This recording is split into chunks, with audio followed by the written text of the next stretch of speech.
Assalamualaikum warahmatullahi wabarakatuh. Kami dari kelompok 12 ingin mempresentasikan mengenai materi pendidikan di era TIK atau globalisasi, yang mana anggotanya yaitu Diana Savitri dan Denny Setiadi. Dan saya Indah Nopriani selaku pemateri pertama.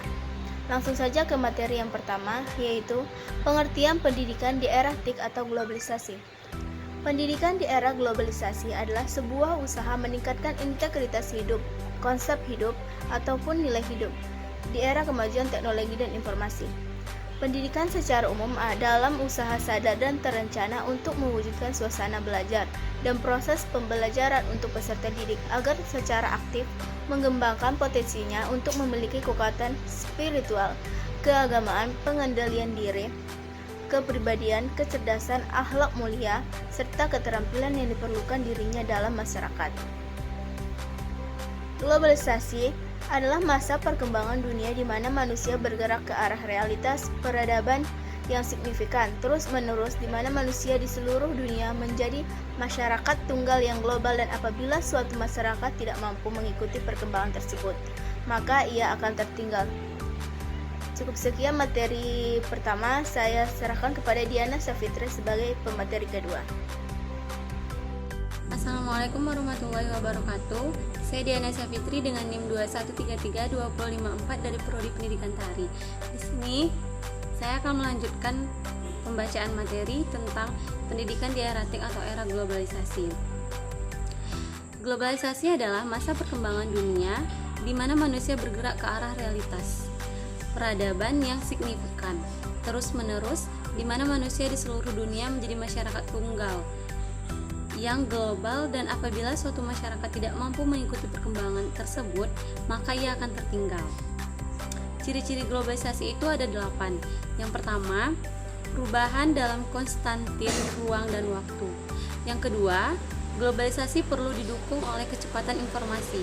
Yang ketiga, globalisasi telah melampaui batas tradisional geopolitik.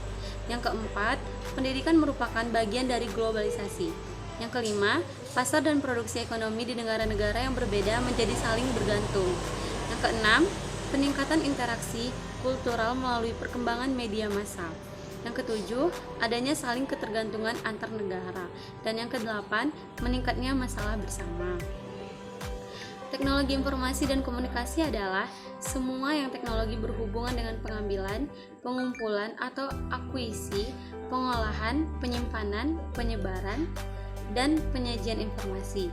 Dalam dunia pendidikan, keberadaan sistem informasi dan komunikasi merupakan salah satu komponen yang tidak dapat dipisahkan dari aktivitas pendidikan, seperti siswa, sarana dan prasarana, struktur organisasi, proses, sumber daya manusia atau tenaga pendidik, dan biaya operasi. Sekian penjelasan dari saya tutup dengan Assalamualaikum warahmatullahi wabarakatuh.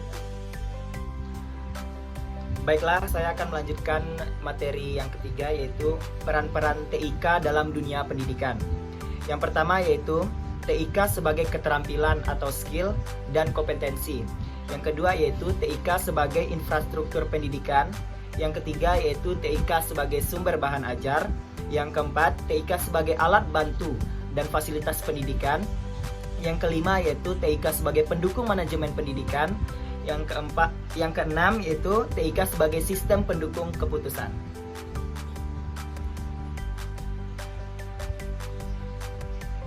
TIK juga memiliki banyak keunggulan dan manfaat.